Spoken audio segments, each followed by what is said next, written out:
All right, everyone. Well, thank you for joining our webinar Wednesday. Today, we are going over types of content you should create for investor acquisition. Jason, why do you think this is such a relevant topic today? Excited to be here with everyone today. Demeris, such a perfect question. We get asked this on virtually every prospective issuer call. We're speaking with a group that wants to raise capital on an equity crowdfunding, on an investment crowdfunding portal, and they say, how little can I spend to see results? Or what do I need to spend as a whole to hit my full milestones? And the caps are increasing in just a few weeks here on March 15th. So it is definitely part of the planning discussion again and again. Now, advertising, we're able to look at a cost per click. We're able to look at a cost per acquisition once we're seeing a steady conversion rate and a return on ad spend. So as an example, if we're seeing a $75 average cost per acquisition, $750 average investment amount based on real numbers there, that's a 10x return. If we then start talking with clients about a strong marketing foundation, they may ask, well, wait, hold on. Why do I need to create content? Can I just run ads? And as a rule of thumb, if a content marketing funnel is set in place, ads are going to perform at a stronger level. Organic traffic sources, other types of paid traffic sources are going to showcase a stronger response rate, and you're going to see more investors close based on this foundation. I don't recommend running a campaign without having this type of thought process in your plan, these type of steps put together. So again, excited to be here today to talk about it. Demeris Morse oversees the entire content department and is in these discussions daily when things are working, when things are not, has been part of so many of these capital raises that have hit their goals. So we're going to give you the actual blueprint today to answer that question for everyone. Right. And we have a past webinar as well about tips and strategies to activate your content marketing strategy as well. So I also recommend for you to check that webinar out as well for ways to ideate, create, and distribute your content. But today we are going to talk about specifically the types of content you should create. And then I'm going to give you a humongous content checklist that you can use to get your campaign off the ground, and then also show you how you can organize all that content into a content calendar to make sure your production stays on track and you don't miss a beat with your content. So let's get right into it. A little bit more about us at DNA though. Like Jason said, my name's Demeris. I am the content marketing manager at DNA. I provide strategic support for our content marketers and help with the ideation of content during a equity crowdfunding campaign. Jason, can you give a little bit more history on DNA as a whole? Absolutely. We've been in business since 2014, have worked with over 400 clients to date, approaching 5, and over half of those have been around fundraising initiatives, be it reward-based crowdfunding, equity crowdfunding, various types of filings there. We found a capital raise to be a common initiative working with startup to mid-market organizations. So, starting with Reg D back in 2014, we got involved in this type of marketing right out of the gate in 2016 for Reg CF campaigns, later that year for Reg A Plus campaigns. Looking forward towards those expansions again. It's an exciting moment. We've been waiting for it for quite some time, and have been able to work on over 12 equity crowdfunding portals to date. So as we're going through these insights, it is through countless different tactics that we've tested out that we've been able to get to this point to where we can make these recommendations. We've been able to see things work, seeing things not work. We're going to show you the formulas that are producing today. I should also add that many of the portals have given us these recommendations, and they reflect their best practices as an issuer is getting set up on their platform. Right. And just a fun fact about DNA. DNA started with just advertising. Content marketing kind of came a little bit later in our history. We noticed our ads were performing a lot better when we had content to fill the mid part of the funnel and create extra touch points for investors. So that's when we decided to launch a separate content marketing arm of the business and work hand in hand with ads to take your campaigns to the next level. So we're excited to dive more into what we've learned through that experience and working with close to 500 businesses, we've learned a lot about what pieces of content work and what pieces of content don't work. And as Jason said, we work hand in hand with the portals, WeFunders, Start Engine, Micro Ventures, Republic, so on and so forth. So these are a lot of recommendations that they've given us also from their experience of noting like what campaigns have been successful and which campaigns weren't, and noting what kinds of content help push them to their goals of 1 million and now soon to be 5 million as well. So why content marketing for equity crowdfunding? We've briefly touched upon this already, but 80% of executives and decision makers prefer to learn more about a brand or the investment opportunity through content. It also builds trust, legitimacy, and authority with investors.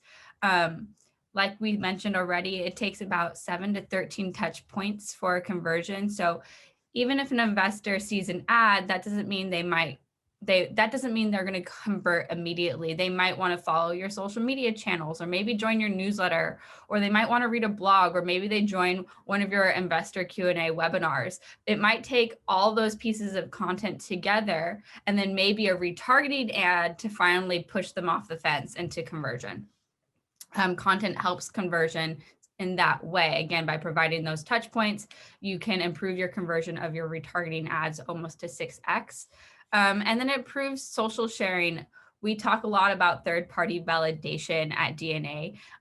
Getting people to validate your work or your brand or your investment offering can boost conversions and make investors inspired to invest in your brand. So content is perfect for that, for third-party validation, especially if your content gets picked up by a publisher or, someone hosting a podcast or a webinar wants to promote one of your pieces of content on the webinar and have you on their channel, or say an investor shares one of your social media posts or your blogs. That all is creating relevant social shares and third-party validation for your campaign, which advertising can't do. That's only a unique content is only uniquely positioned for that.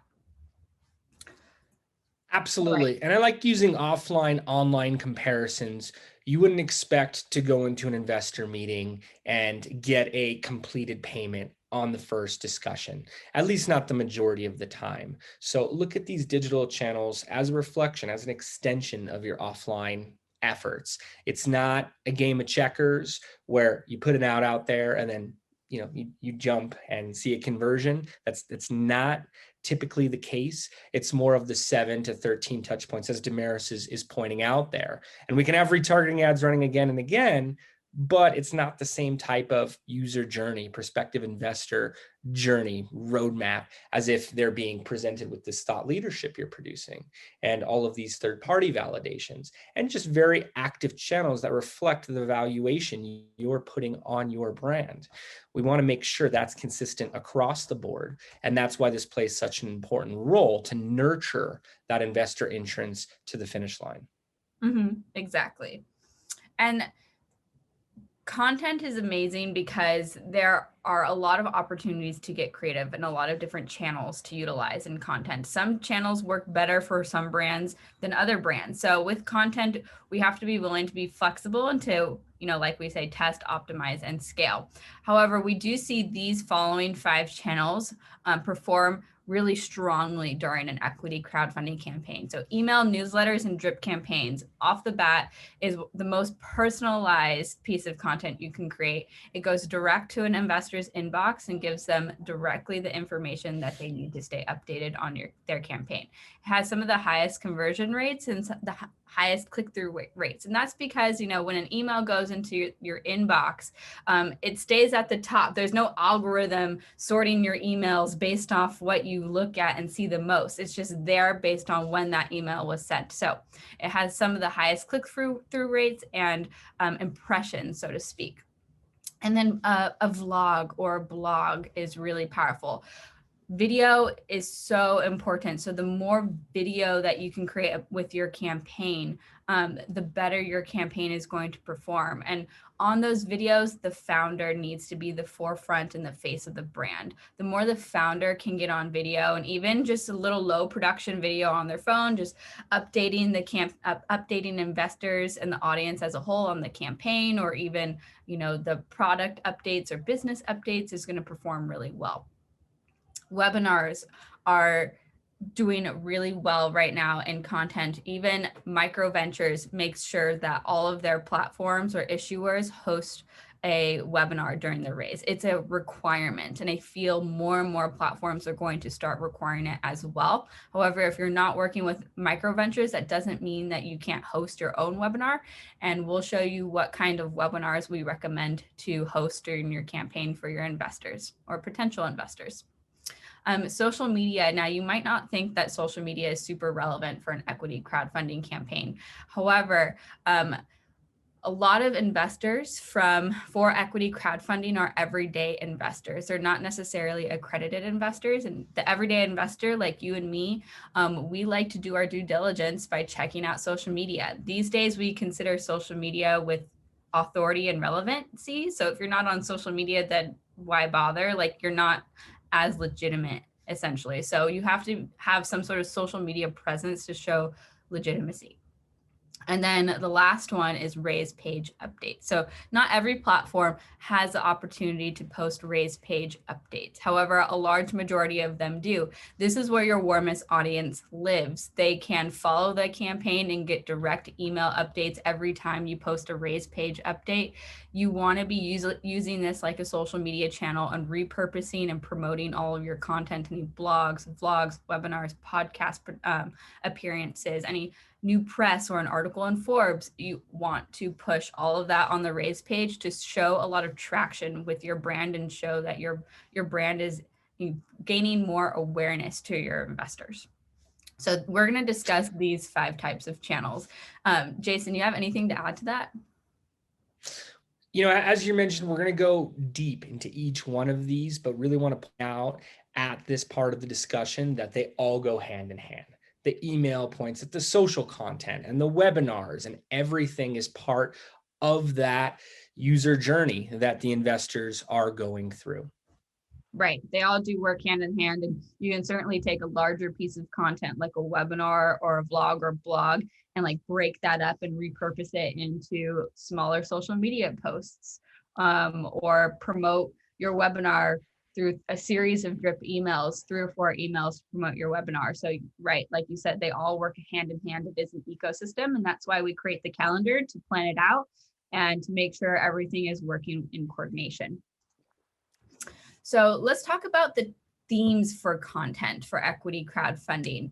So what should you be posting? Now we know where we should be posting in those 5 main channels, but what kind of ideas should your content be revolving around? And there are a few. So I think number 1 is business, product updates, and traction. Investors love to see traction and growth. They want to be taken on that journey too. So say you have a product that's in its prototype stage and you're raising money to finish building and producing that and then scaling the product for launch later. You should be updating your investors on the journey of that product design and development, and show your investors, this is our beta, this is our version 1, this is our version 2, here's the new updates, we got a new part for this, we have a new engineer to help design that. You need to take them on the journey of the development of your business.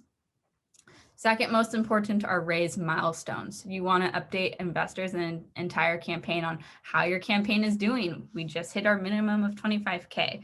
We just raised 50K. We're at 100K. These are all really big milestones, and your investor community needs to be updated, again, just to show traction. Like, we're gaining awareness and people are investing in us. Don't miss out on the momentum now. That will create kind of like an emotion of fear of missing out. People don't want to miss out on something big. So when you show them that your brand is the next big thing, like, look how fast my raise is growing, you'll create inspiration to invest now. Promote your perks and promote your perks. So if you have really cool perks, whoops, let me go back. If you have really cool perks, t-shirts, mugs, exclusive meet and greet with the CEO, the first one to get one of the new products, et cetera, you want to promote that on your channels as well, and encourage investors to reinvest to get the next level of perk as well. For pitch deck, that's a huge one. Investors want to see your pitch deck. And there are ways to repurpose a PowerPoint slide pitch deck into different pieces of more engaging content as well. And we'll discuss that a little bit later. Under the hood, we discussed this a little bit, going in depth about how your product works, product development, any unique differentiators about your product as well. Strategic partnerships. If you are partnering with a brand to create a specific type of piece for your product, and that is making your product better than your next door neighbor, then you want to promote those partnerships, and then those partners will be more likely to promote you as well. So in a way, you get to tap an additional network as well. Market opportunity and growth. I always like to say investors look at 3 things when they invest: the team, the leadership team, the market opportunity, and the product or business model as a whole, or revenue. So you want to show investors that your market is growing, that there is a billion-dollar problem that you are uniquely positioned to solve. No one wants to invest in a market that's declining. So we always want to show that this market is right for opportunity and disruption, and people who invest into this growing market now will reap long-term rewards later. Team features, that goes hand in hand with what I just said. Our investors want to know that they have the right leadership. You can have a $1 billion idea, but the right leader in that seat can create, let me rephrase this. The right leader or the wrong leader in the right seat can take the business down a downhill slope pretty quickly. So no matter what, you need the right entrepreneur to scale a vision and make his vision realized. So if you have the wrong team member, it's not going to work. So you need to really highlight your entrepreneur, your founder, and show their previous successes and show the personal traction that they've gotten as well in their own entrepreneurial journey. Founder story. So the story, mission, vision. Brands with a strong story sell really well. Just look at Tom's, who have a really, really strong story behind their brand, or Who Gives a Crap, that toilet paper brand. Those strong stories sell. And the more we can promote a strong story, the more you can create an emotional connection with your investors. Business unique differentiators, what makes you stand out from the crowd. And then third-party validation, customers and investors' testimonials are really important to show that this brand is worth investing in. Ooh, I did a lot of talking there, Jason. Any other pieces to add to this? I feel like this is already a pretty strong list, but I'm sure you have additional thoughts. Very comprehensive. These are the commonalities we've seen when putting together content calendars. This reflects the questions that prospective investors are constantly asking. You may see similarities from a pitch deck or overall what an offline investor founder conversation would consist of. For a while, we were recreating the wheel on every campaign, asking ourselves, what type of content should we create? There's always an element of that, but we're able to start with this foundation. We're able to start with this template, this formula, as we've seen the highest levels of engagement from this, as well as the portals we work with and their recommendations around the content that they're seeing on a daily basis for their 100+ campaigns that could be live on any given time. Right. And you're going to see now, we're going to go into those 5 channels, and you're going to see how these 11 themes are coming alive in those channels and what kind of content you can create around these themes. So let's talk email first. So we'll talk email drip campaigns and email newsletters. Again, like I mentioned, they have there's a huge opportunity with email for a huge ROI because of their reach and their personalization, and because there isn't an algorithm determining where that email falls in the inbox. They have some of the highest click-through rates and the highest impressions. So let's talk what kind of email drip campaigns are necessary for your campaign. So pre-launch, testing the waters with our new SEC regulations, Reg CF campaigns, you will be able to let your audience know that you're going to launch a campaign and hold even reservations for investing. That's huge. In the past, we always had to be on the DL, the hush hush. We couldn't say anything until the campaign was live. Not so anymore. So we should be peppering existing audiences or existing contacts with a drip campaign, letting know that you're going to be investing. So this campaign can look like the following. It's a series of 3 emails. The first email, just giving business updates, letting people know how your business is going, what kind of traction you gained so far. And then at the end of that email, let them know that you're holding a Reg CF campaign, or with the goal to raise money to meet your next business goal. Email 2 should be a follow-up on that investment opportunity to gain more excitement around the opportunity, let people know that you're having perks and that this is exclusive only to them right now, that because they are in your personal network, they get exclusive first access to the campaign and have the opportunity to reserve investment now. And then email 3 should be a reminder a few days before launch that you're launching, and don't forget to reserve and things like that. Again, just building up excitement and making people want to invest now rather than later. So that's your pre-launch drip campaign. So what about when you go live? There's a few other campaigns you need. Basically, your audience falls into 2 buckets: prospective investors and active investors. Prospective are anybody who has not invested in your campaign, whether that's people in your personal network or anyone that has joined your email list from cold outreach, such as a Facebook lead form campaign. So we also want to pepper them with emails, and with each email, encourage them to convert. That first email could be welcome to company name, especially if they are very cold from like example, a Facebook lead form ad. That person is very cold. They might not know anything about your brand. So you want to welcome them to the company, talk about your company, and then give an overview of your raise page and your mission and vision. And then of course, push them to the raise page and offer them to even download your pitch deck here. If they have any questions, you could also offer a call with them.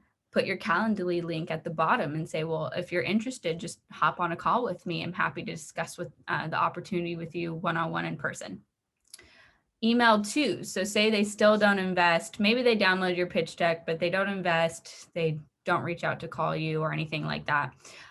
You should send them something about why the market opportunity is such a ripe one right now.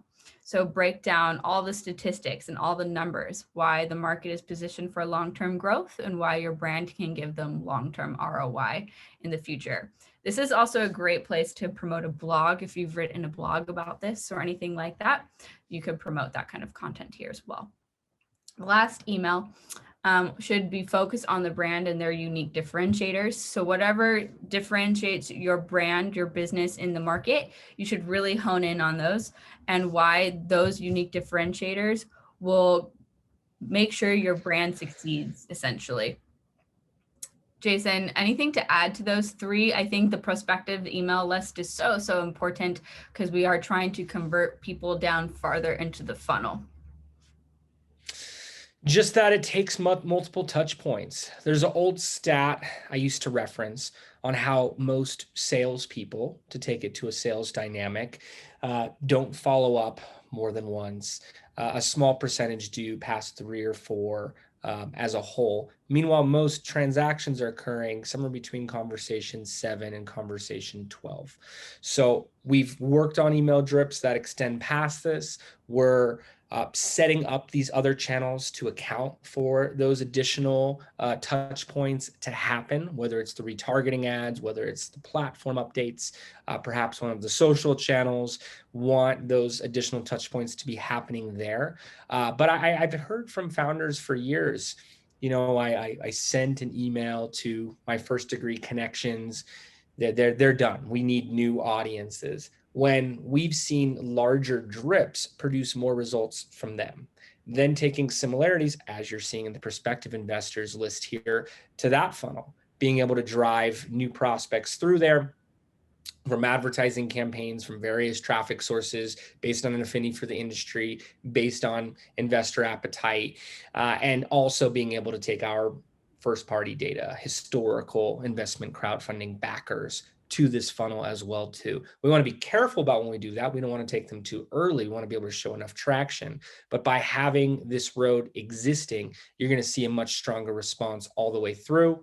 You can create A/B tests if you're looking at some of this and saying, I'm not sure if I want to go this direction or that direction. Try both. Set up a variant test. Look to see with the numbers, not just from assumption out of the gate, but with the numbers, which ones are performing best. Shoot for higher than average open rates based on the headline. Shoot for higher than average response rates, from this messaging. And once you're able to optimize it towards a point of effectiveness, you can scale from there and bring a whole lot more people to this email funnel. Exactly. And A/B testing is so important. You can take any piece of content that you feel would encourage prospective investors. For example, one of our founders was on Canadian's version of Shark Tank. So he has that in his prospective investors because that shows huge third-party validation from big accredited investors. So he took that and he has been A/B testing it to see how strongly it's performing with different headlines and whatnot. So it is important to make sure you're testing so you can optimize your content. So that last drip campaign here is active investors. So people who have invested into your campaign, you want to send them a drip to keep them warm and interested before they fall off into your newsletter. So one is the thanks for investing. I think that's just a given. You're going to thank anybody who's put a piece of their own hard-earned money into your brand.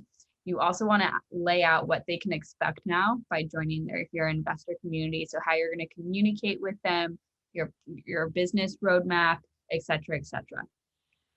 Email too can be a quick survey. Data is everything. You want to learn as much as you can about your investor community. So why they invested, maybe some initial roadblocks to investing, and any opportunities for growth as well for you as the founder or as the business as a whole. You want your investors to feel heard. So this is a perfect opportunity to do that. And the last one is the last one is encouraging reinvestment in your brand. Your converted investors are the hottest audience to potentially give you more in your raise. So if I love sending this last email, interested in investing $3K, we love to chat. So that number, $3K, is arbitrary. It could be anything. So interested in investing $5K or more, $10K or more, depending on your raise. You want to encourage them to hop on the phone with you so you can potentially convert them right there on a personalized call. Some investors will invest small amounts because it's a much lower risk, and then maybe invest a larger amount later in the campaign, depending on what kind of traction you gain. So you want to pick that low-hanging fruit and encourage them to call you to talk about it. You never know what kind of calls you're going to have, and we see calls perform really well during the campaign. So I would highly recommend this last email.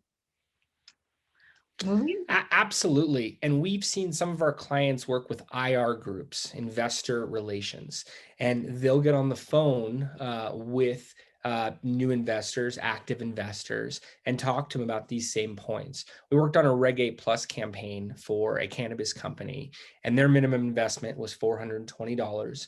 They would systematically bring on second investment amounts of $2,000 plus, even in the six-figure range from these chats. Other types of groups have told us about strategic partnerships they've taken on. We worked with a co-working space that would get different types of franchise requests from investors and different groups that are participating. Also should note, saw in there that WeFunder updates are emphasized throughout this process. A lot of the email drip systems reflect WeFunder's playbook, Justin Renfro campaign, Success Manager, that we look up to when it comes to a lot of these different tactics, and a lot of the email messages actually reflect his playbook and some of the comments there. But again, across the board, this type of follow-up with investors can not only lead to those second investments, which gives you a higher return on ad spend, a higher lifetime value from those investors, but as Demeris was saying, social sharing. So, maybe they're then inspired to share with their friends, their family, their coworkers, golfing buddies, whatever it may be, to then participate, as they understand the quicker you get to your goal, the more valuable their position grows, the more likelihood you have towards success of your milestones. Exactly. Moving away from the drips, I'd like to dive into newsletters. So a newsletter is super important to keep your entire audience updated on the business and updated on the progress of the campaign as a whole. You want to send your newsletter to both buckets, prospective investors and active investors. So this is the kind of content you should focus on in your newsletter. Raise milestones, take huge priority, along with business traction or any financial updates you want to disclose to your audience. You can also promote new partnerships here. You can also promote content as well. So any blogs you've written, any webinars you've recently been on, you could always send to your audience as well. But emails are important because it keeps your audience very warm and interested in your campaign and keeps you top of mind. I don't have time to go through the examples here today on this call, but we will share this deck after the webinar.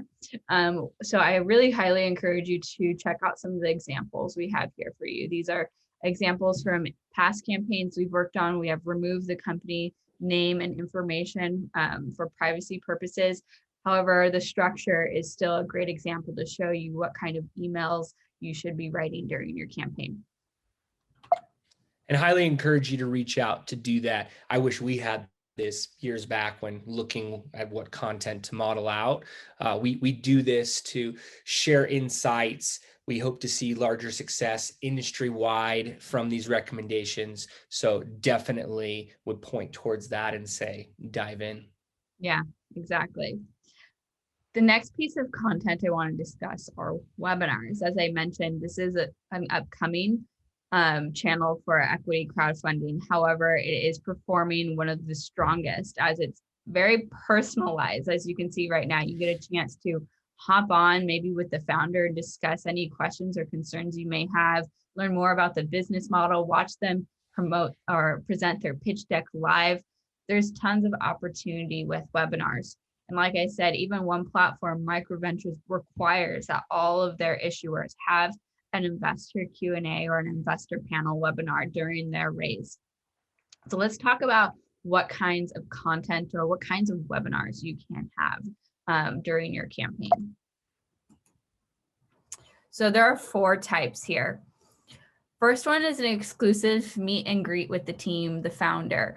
This is an opportunity for you to discuss, your personal entrepreneurial journey, what makes you such a great leader for your business, how you ideated the business and the business model. You can also bring on any relevant team members or advisors, important engineers who maybe helped you develop a product, et cetera, et cetera. And this is a time for people to come and just get to know you personally. Let this kind of be a, not relaxed, but a flexible webinar. You don't have to have everything laid out and you don't have to have your entire script laid out. You can leave it open to questions and just get to know your investor community a little bit more. Ask them questions about themselves and just start to create conversation and a connection with your investors.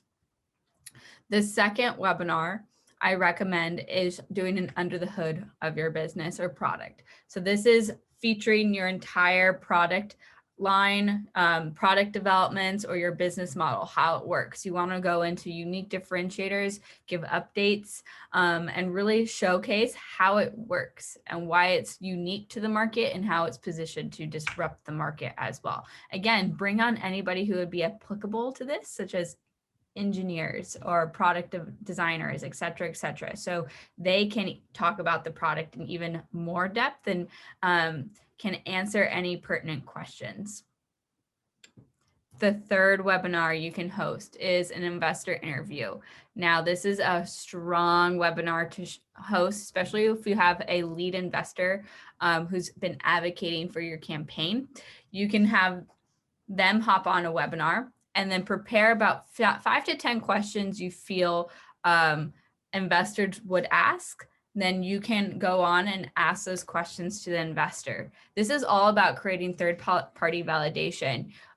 When investors hear their concerns met by another investor, that can create reassurance and maybe alleviate any potential red flags or boundaries they had from investing in your brand. So let an investor talk to another investor, and you'll be surprised at how well investors can convert their own community as well. The last one is an investor QA or investor panel. Like I said, this is the type that MicroVentures requires for every campaign. So this is where you basically have your pitch deck open and ready. You can run through your pitch deck really quick and then just kind of open up for QA and let investors come and go and ask questions and have a moderator ask you questions. That way you can alleviate concerns just right then and there. And it's just, all these webinars are a great place to ask your investor community to hop on a call with you if they're interested, promote your pitch deck, download the pitch deck, or maybe you have another webinar or another piece of content that you'd like to promote for them to learn more. At the end, this is a great place to have a really, really strong call to action to promote your raise. So this gives you 4 great ideas, perhaps one a month for test the waters post March 15th, and 3 month live campaign to follow. You can look at the next rounds from there, even repeat, have different types of guests on here with you, different types of panels all the way through. Charles Adams and the MicroVentures team have seen great success, even on later webinars as well too, we should add, but just such a great starting point. You're showcasing social proof, third-party validation. We've seen groups use all different types of industry experts to check off all the boxes on the product, the company, all of the statements that are put in that offering page and how realistic and obtainable they actually are. So being able to hold this live type of experience provides so much further depth. Not everyone believes what they see, what they read online. So being able to watch the founder interface, the eye-to-eye contact in the digital sense, not quite like in person at a conference, but these days this has become the new standard. And you can host these type of digital events in place of a live investor lunch you may be doing and get a much larger audience there, and therefore could be looking at a much larger game, a much larger response, a much larger takeaway from the individual activation of the webinar itself. Exactly. Some best practices for you.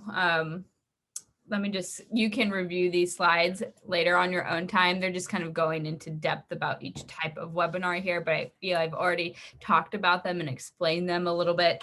So let me skip forward here.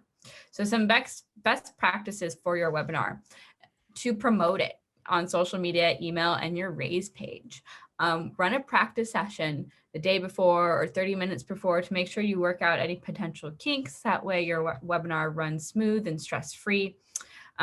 Create a small presentation. A lot of these webinars are very flexible and more so low production. I wouldn't say go and create like a 50-page deck presentation for your webinar. Keep it flexible, but you can create certainly like a 2-page overview of your brand, maybe a 2-page overview when you do the meet the team, me, my team, some fun facts about us, and then let the video and you do all the talking.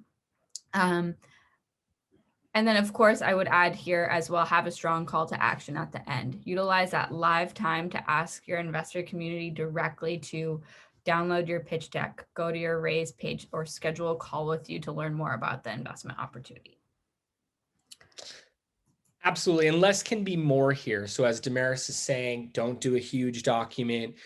We do a monthly presentation, 20 pages. It's a lot to put together, and you want to make sure the quality is there. We've seen just as effective formats with that one-on-one type interview, addressing all the questions that the audience has in mind, be able to speak to what they want elaboration around, can be just as effective as creating a document. We'll get more into promotion of this content. We're going to highlight it during the blog section, but keep in mind, simply listing a webinar will not get you the audience and therefore enough conversions that you're looking for on its own.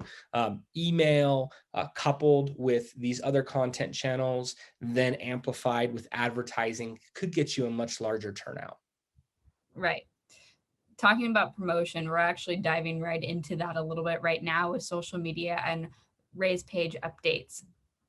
So like I said in the beginning, you might feel like, why social media for a Reg CF campaign or any digital fundraising campaign? Well, it's because the everyday investor, they're on social media. They're looking at social media for legitimacy and authority.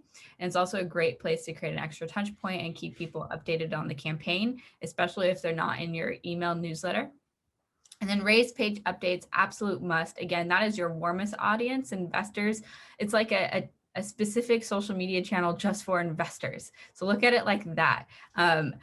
People who are interested, really interested, will follow your raise page updates, and then they can get direct notifications from the platform anytime you post an update. So you should have that channel really active to show traction in your campaign. So let's talk about what kind of content you should promote here.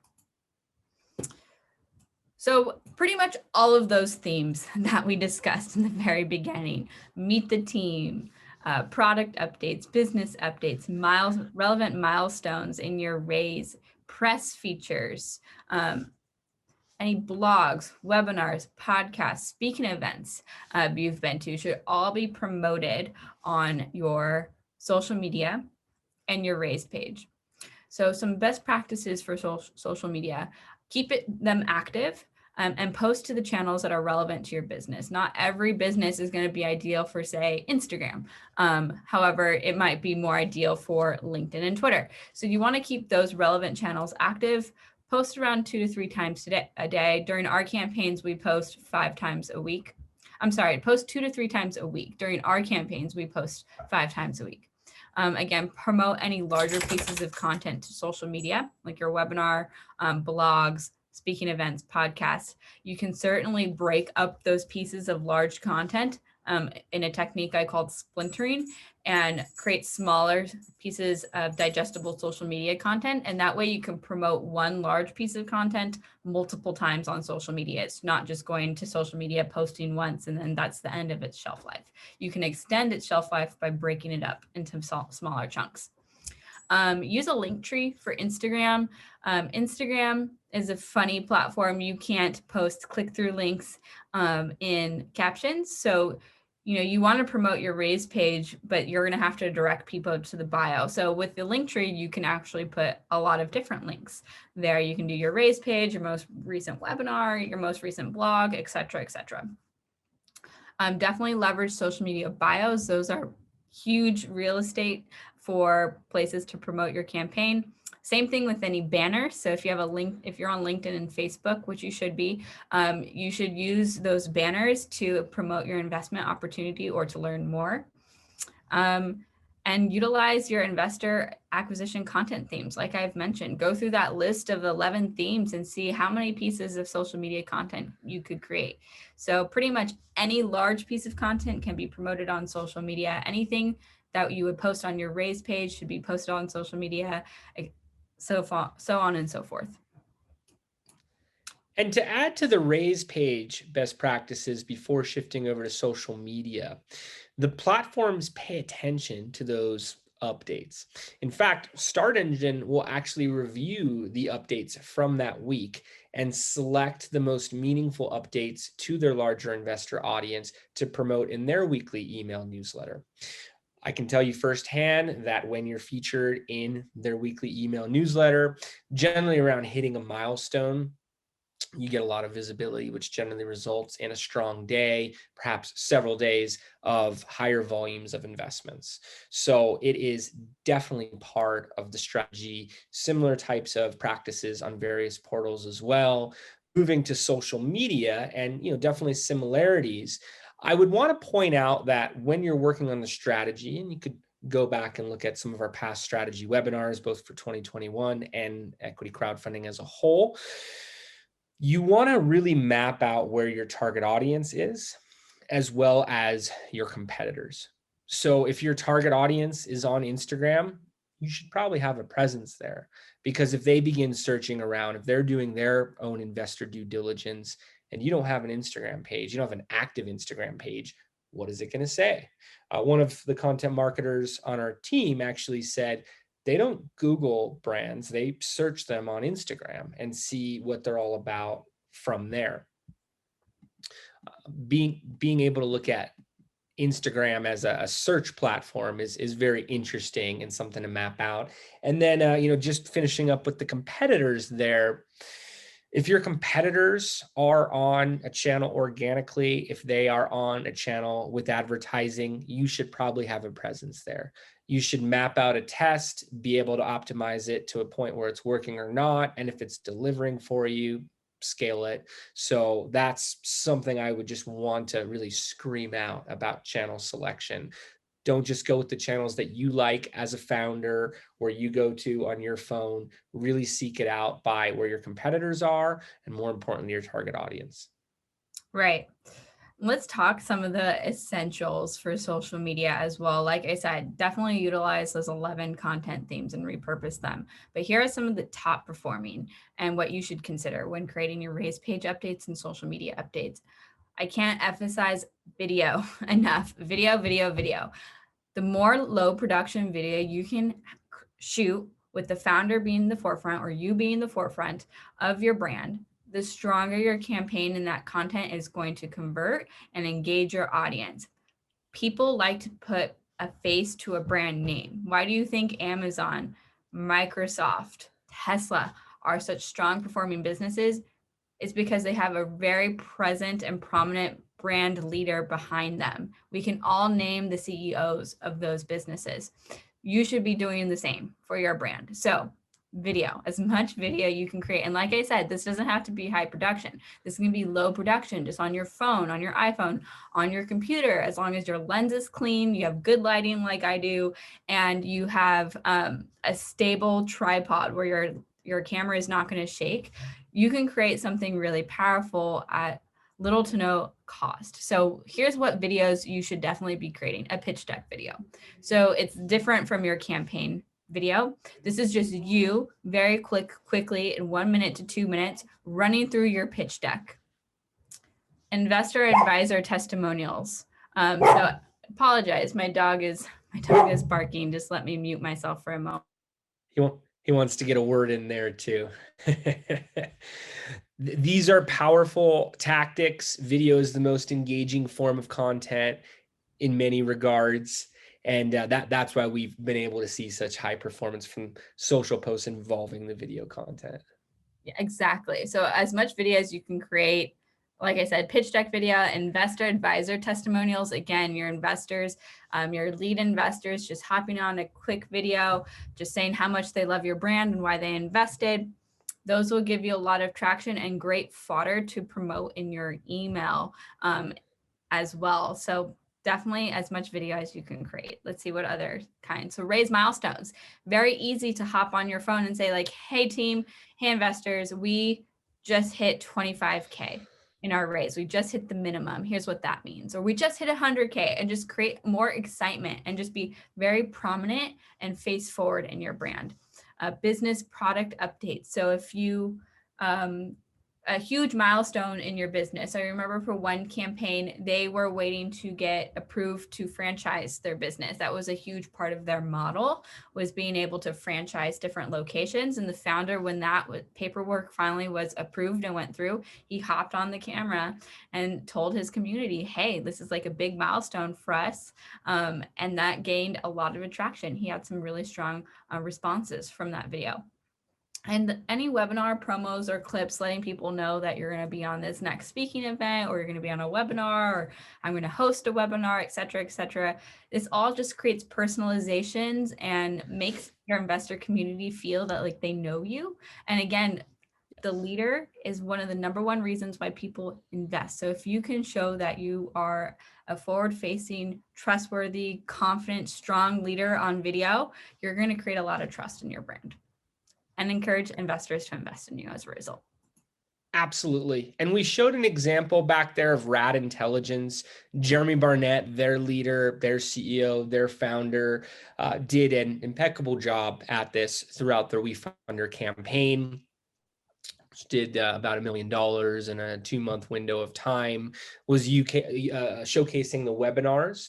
And one of them I like to point out, he had 3 different guests: an anchor investor, an accelerator that invested, and an email newsletter group that had invested into the organization, and talking about their questions and what they believed was going to lead to success for the influencer advertising network, a B2B company, I may add too. I'll get questions about whether B2B can do very well on equity crowdfunding, and one of the many examples I point towards. There's also examples in there from other platform campaigns, other agencies campaigns. We're very supportive of other agencies in the space. Again, just want to see growth across the board, rising tides lifting all ships, and just excellent examples to point towards. So just wanted to add those notes for your own research of this document. Mm-hmm. Perfect. Let's move into blogs/vlog. So again, as much as you can create video, the better your content and more engaging that content is going to be. However, I understand video is not accessible for everyone. So a blog is a great opportunity as well. So why are blogs important? And Jason, I think you could speak very strongly to this. Sure. And one thing I'll add too is Chuck Petit from Republic, CEO of the portal over there, recommends about 12 to 15 content pieces during a campaign. So, we've mentioned different portals, different recommendations. Blogs historically play a large part in digital marketing because of how search engines read and rank authoritativeness as a result. I could tell you campaigns we've worked on years past that those issuers, those brands have a stronger search presence for their respective keywords today because of the quality, because of the relevancy of the content they were putting out back then. So it is part of a long-term strategy. I also think it fits in perfectly with all these other channels. So whether we're talking about email and showing this week's blog, whether we're talking about social and once a week, once every other week, we're pointing to another blog. It helps for publisher outreach, where we can say, hey, here's some headlines for content we're putting together, and check out our content library. Look at the depth, look at the engagement, look at everything that we're doing here. Far more powerful of a conversation, and encouraged from the different writers, different publishers that we interface with. Could probably list out another 10 reasons on why blogs are so impactful, but there is an element to this that's being ranked by the search engines, being shared across the platforms, and it's great for third-party validation. You may even be able to get guest publishers to take this on as a guest post and be able to be featured by various third parties and showcase that social proof. Want to emphasize, and I think we're gonna get into a little bit further here, that you should use this as a tool for your marketing. You can be running social advertising to it and obtain a low cost per click on a traffic campaign to get a high level of visibility around it. You can be doing native ads and using platforms like Outbrain and Taboola, and similarly pay for a cost per click and drive people to the audience and use that to the audiences to the content, and use that as the first stages of that funnel. Beyond just taking them straight to your offering page, you're now showcasing this long form article, and just a great way to put a spotlight on that thought leadership. Exactly. And keep in mind that if you do create a vlog, you could always repurpose that content into a blog to leverage those organic benefits that Jason was talking about with SEO. Or you can even take a blog and transform that into a vlog and kind of just use that as your script and create a 2-minute, 3-minute video as well. So there are ways that you can repurpose the content and pick the low-hanging fruit, so to speak.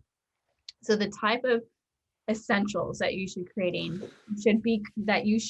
during the campaign.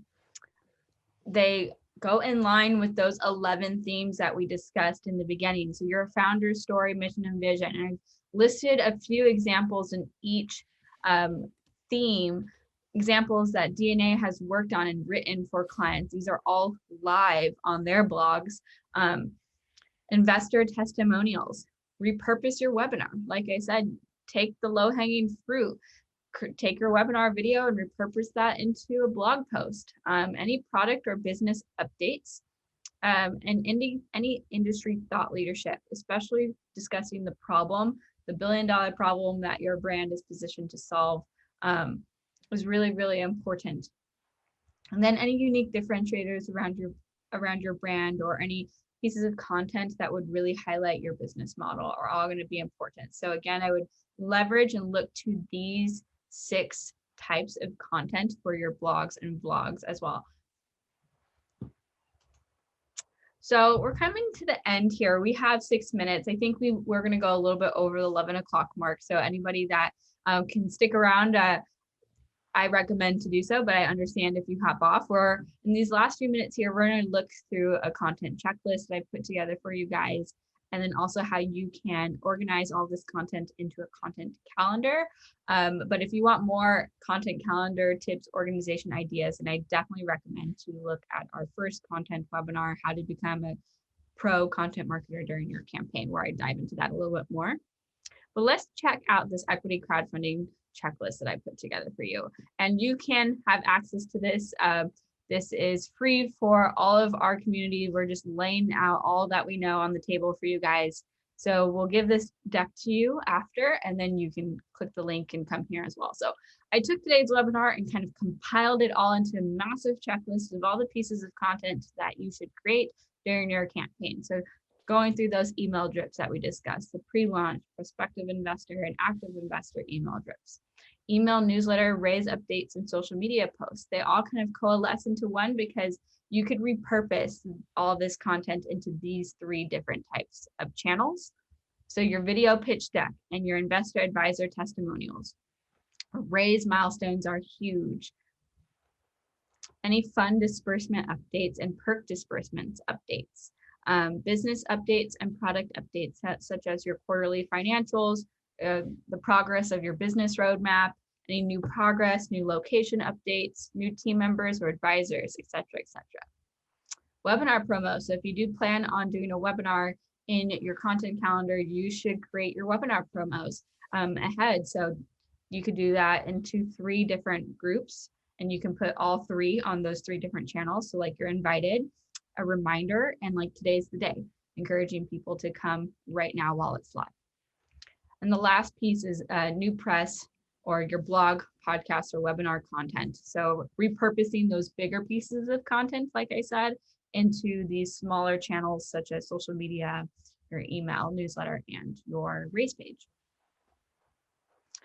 Webinars. So we talked about 4 main ones today. We recommend you could try doing a monthly webinar, but if you don't feel that you or your team have the bandwidth for that, certainly 1 webinar is definitely a must. So an exclusive meet the team, under the hood, or a deep dive into your business model, your product, your investor interview, where you bring on one of your lead investors and pepper them with questions. An investor QA, kind of an open forum for investors to ask whatever they want, alleviate any concerns. Blogs. Founder story, repurpose your webinar, repurpose an investor testimonial into a blog and get their story why they invested. Any industry thought leadership. I would really recommend doing 2 to 3 blogs in this category about your industry, talking about the market opportunity, the problem in the industry, et cetera, unique differentiators, and a update on your equity crowdfunding raise as well. Equity crowdfunding is still a growing vertical.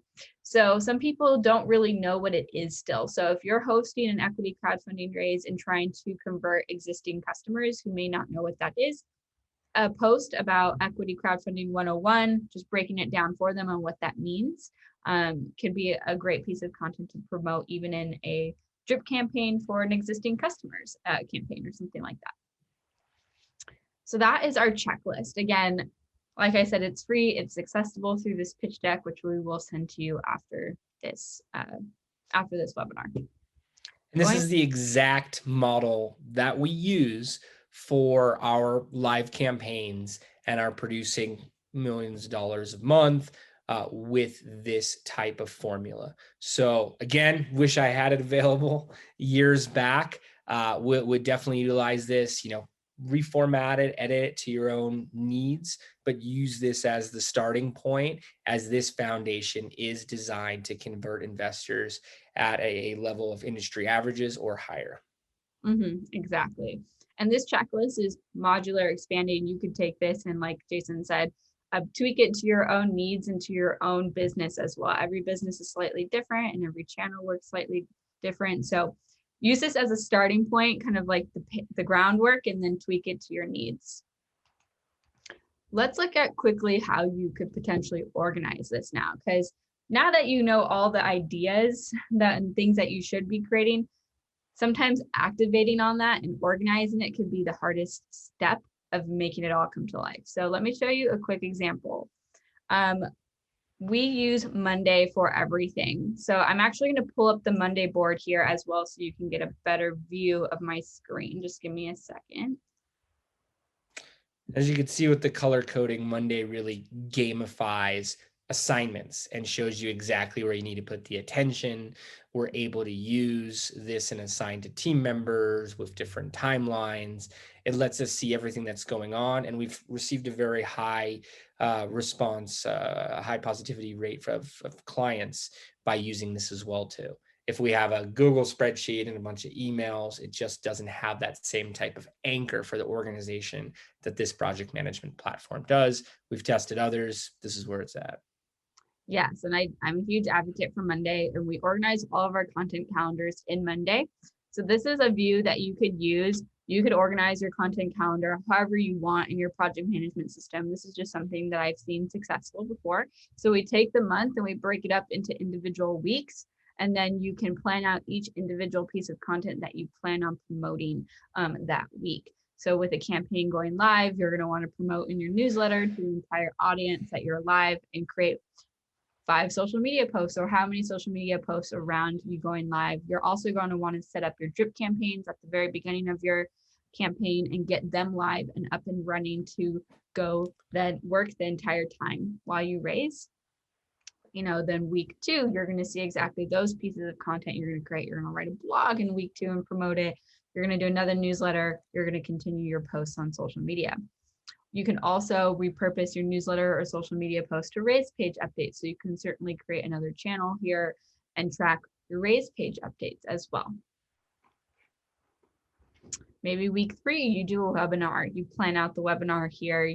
You assign tasks and due dates for every piece to the webinar. There are always a lot of moving pieces with content creation, and you might have different stakeholders involved in the process as well. So this is also not only a great way to lay out and see like what day things are going to publish, but also then assign people to the appropriate tasks like writing and editing and creating graphics and setting up the webinar event, et cetera, et cetera. That way you can make sure, again, that the event happens on a timely manner, the piece of content is created and published.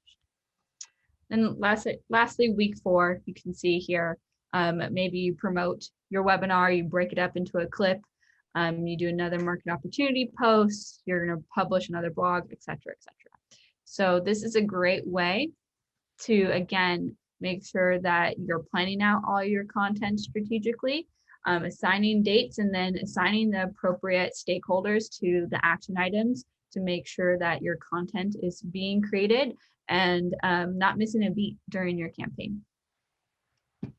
If you guys have any questions about content calendars, again, I really recommend looking at our past webinar, Becoming a Content Marketer Pro, or you can reach out to us too. Anytime, I'm happy to discuss how you can organize content in an effective way. So just wrapping up here, again, content marketing, we always get a lot of questions on, do I even need content for my raise? Why shouldn't I just put that money into ads? Because content fills that mid-funnel and creates third-party validation in a way advertising can't. It really creates trust. It showcases thought leadership, authority, and relevancy, especially if you're putting yourself at the forefront of your brand like you should and creating videos. It gives people an opportunity to get to know you a little bit more further than just seeing an advertisement. Creates those 7 to 11 touch points that we discussed, and all of that funnels into investment and ultimately, potentially revenue and growth for your business. Absolutely can't emphasize it enough. Again, if we see a campaign with a good content marketing funnel in place and we see one without, the projections then speak to that further. If we're introducing advertising or other types of traffic sources as well, as a best practice, the content marketing funnel campaign, the one with the stronger level of engagement throughout that user journey, is going to produce stronger results. We're sharing with you everything that we're seeing, as well as the formulas. I highly, highly, highly encourage you to adopt this into your own campaigns, your own programs. We're available for questions. The portals are, there's consultants, there's agencies, there's all types of groups that can help out. Want to ask, Demeris, what's your preferred method of communication? If someone wants to get in touch with you, has some type of content question, what is ideal on your side? Mm-hmm. Yeah, so you can reach out to me directly in my email. That's Morse, DMORSE @Digital Niche Agency. You can also reach out to me at LinkedIn, Demeris Morse. I'm available anytime to answer any questions. Absolutely. And again, do not hesitate. We are a wealth of information from over 200 of these campaigns across a full spectrum of different industries and timelines and portals. Do not hold back. Don't be bashful. Reach out to Demeris. Reach out through our site. We're happy to answer any questions or even just have a warm marketing chat anytime. Exactly. Awesome, guys. Well, thank you so much for coming today. We appreciate your presence, and talking about content is always exciting for me. So I'm really excited that you came today. And like Jason said, if you have any questions, want to learn more, just reach out to us anytime. Don't be shy. We're here for you.